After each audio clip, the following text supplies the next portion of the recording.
We take the safety of our firefighters, the women and men who serve this community, very seriously. And as you can see, behind you and throughout the building, we have a real need to close the station. And there'll be a lot of details about this morning. And with that, and to go over that, I'd like to introduce our Fire Chief, Frederick Cowper. And thank you for being here.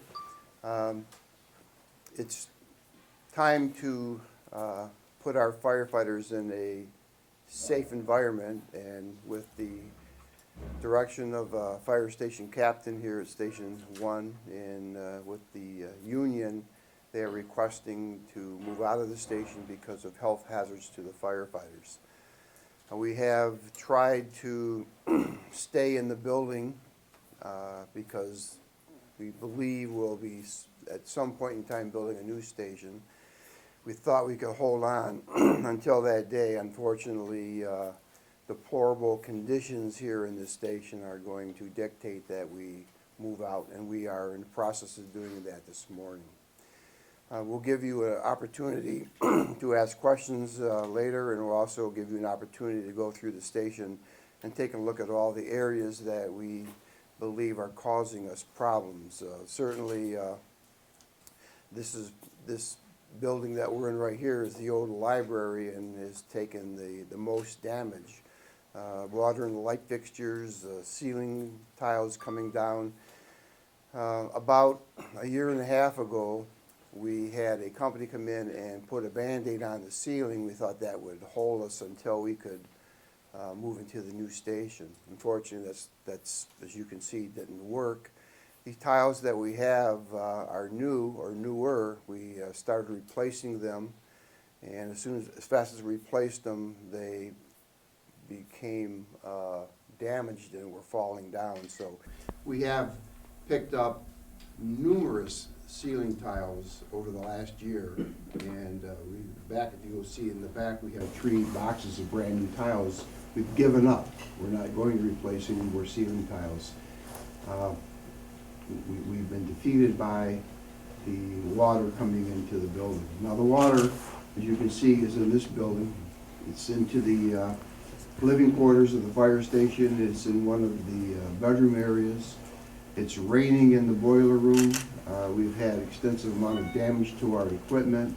As you go around the corner here and you look up, you'll see at about maybe 8 or 9 feet in the air is all of the IT sensitive equipment and communication equipment. There is literally an umbrella placed over that so that the water doesn't damage or compromise what little ability we have here to communicate with dispatch and our mobile stations. So we have had a battle here and basically have now given up. Moving out of the station today. We will be working out of our 2 flank stations. If you look at the map back here, and feel free when this is over to come up and take pictures, but our IT department developed this last night for us. We have the Station 3 down here on Okemos Road, Station 2 up here on Okemos and Hazlet, and then our central station is right here in the core of the township. With this mapping, we believe that it will take an additional 3 minutes to get to the core of the township and emergency response from either Station 2 or Station 3. We believe and will trust that our residents are number 1 here. We provide life safety, and that's what we do, and that's what we're going to continue to do. So we will look for a makeshift facility somewhere in the middle core where we can at least place an ambulance, if not an engine in an ambulance, temporarily until we can get into our new fire station. We have railroad tracks that we're going to have to deal with. If we can't come in from one end, we'll be able to come in from the other end. Again, I can't candy coat it. Our response times are going to be lengthened, but we will do the best we can as soon as we can to find something that we can run out of in the core of our township.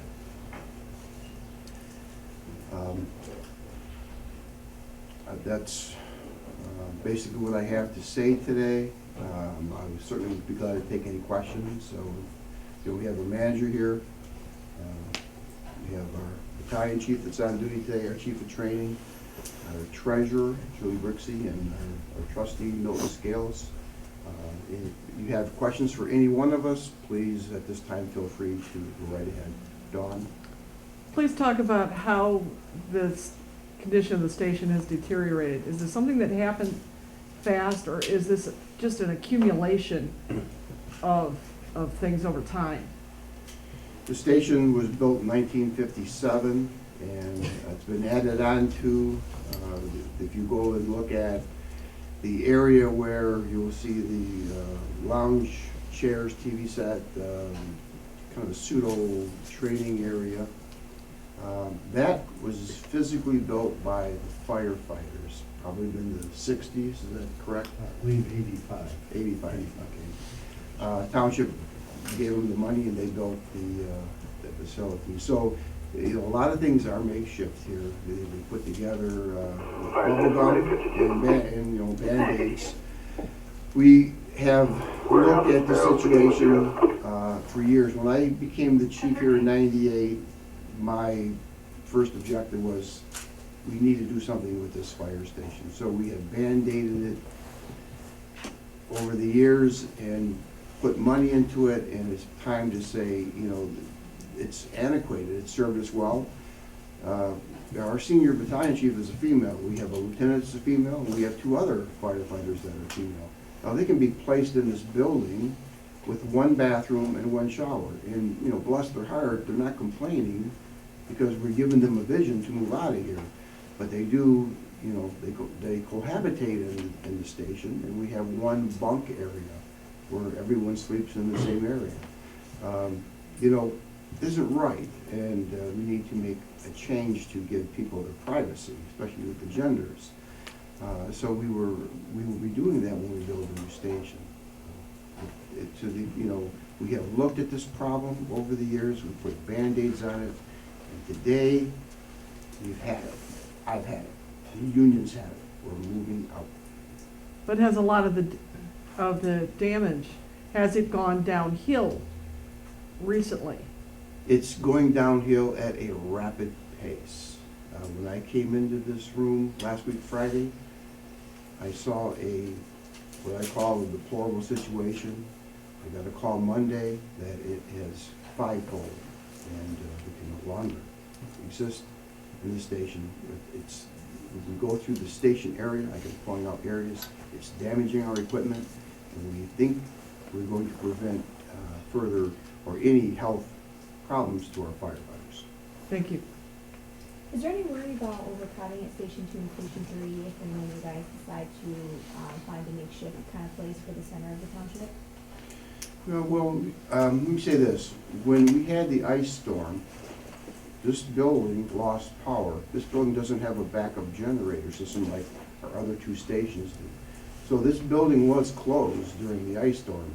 And during the ice storm, we had more calls than we've ever had. We were able to handle those. So we'll be able to do that out of the 2 stations. We're moving beds around, as you see today's moving day. We're moving trucks here and those kind of things, extra people to facilitate that. But we'll be putting 6 beds at the north station and 6 beds at the south station. That will accommodate everyone, and it'll be more crowded, absolutely, but our firefighters understand what we have to do, and they're willing to do that, and we'll move forward. Thank you. Anyone else have any questions? I have one. Is there, I guess I want to address the concerns of some of the residents for this new fire station that you'd like to be built, and maybe Mr. Walsh are better to address those, but, is this station going to happen, this new station? Well, the voters approved having a new fire station back in November of 2012. I think 60% of the voters said, yes, we want a new station. And as you look around, and I hope all of you will agree, when you look around, look at this facility, we're better than this. We owe this a lot more than this to not only our firefighters, but to our community. I'm very confident we'll have a new station. I don't want to get into where the location of that station will be today. But we're very confident we're going to have a third station built, and I think we'll have the plans wrapped up for that in the next few weeks. But we owe it to our community. They were loud and clear in the message that they sent us in November of 2012, and here we are in 2014, and we need to deliver. And again, look around this building, and we're better than this. Meridian Township's better than this, and we will get better. Do you think that this being closed will not speed up the process for the board, and do you think that things will be moving along faster now that this is closing? No, I think the two things are totally separate. These two issues today of closing this and the need for a new station should not be tie-barked. They shouldn't be dovetailed together. Going back to November 2012, the voters approved a new station and the funding to do that. Here we are in 2014. This is not a knee-jerk reaction to anything. I appreciate that question, but the process for the new station will go on, and it may be wrapped up in 2 weeks, it may be wrapped up in 2 months, but it has nothing to do with this. We're gonna set up a makeshift station. We're gonna continue to operate a third station. This is not a, we're gonna shut this down and show you kind of thing. We're gonna continue to operate with 3 stations. We have to. We're 34 square miles, and we'll be operating with 2 stations. That's well below the state average for a number of stations per square mile. So again, we're Meridian Township and we're better than this, and we will improve. What was the last straw of all the, clearly you said this didn't happen overnight, this was a gradual thing. What was the one thing that finally did it where you just said, okay, we've got to shut this whole thing down and just come up with a continuum? Yeah. I think the water coming down in the barracks upstairs, coming down on the firefighters at night. I think if you go around and you take a look at an umbrella trying to protect our communication system, that's not appropriate. I think the smell of mold permeating throughout the building, I wouldn't want to live here, and I don't think we, as a group, the township board members and the staff here at the fire department, we don't want to subject the men and women in our department to living here. If we wouldn't want to live here, we certainly wouldn't want them to live here. So it's a matter of safety, and as you look around, we need to get better. Thank you.